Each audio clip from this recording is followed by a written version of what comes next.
ગોધરા શહેરના પશ્ચિમ વિસ્તારમાં આજે વહેલી સવારમાં મધ્ય ગુજરાત વીજ કંપની અને પંચમહાલ પોલીસ તંત્રની સંયુક્ત 37 જેટલી ટીમો દ્વારા વીજ ચેકિંગ હાથ ધરવામાં આવ્યું હતું કે જેમાં એમજીવીસીએલ વિભાગ દ્વારા ધરેલા મેગા સર્ચ અભિયાનમાં પંચમહાલ, મહીસાગર, દાહોદ, આણંદ, વડોદરા સહિતની ટીમો વીજ કંપનીમાં ચેકિંગમાં જોડાઈ હતી કે જેમાં પશ્ચિમ વિસ્તારમાં 1000 જેટલા કનેક્શનો ચેક કરવામાં આવ્યા હતા કે જેમાંથી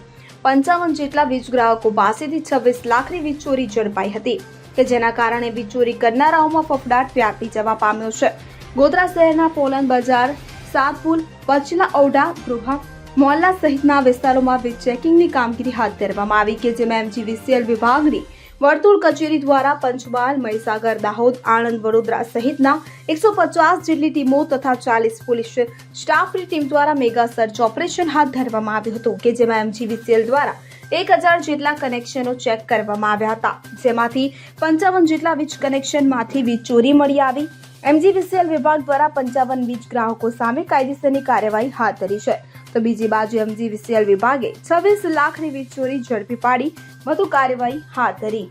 બ્યુરો રિપોર્ટ, CN24 ન્યૂઝ। હવે જુઓ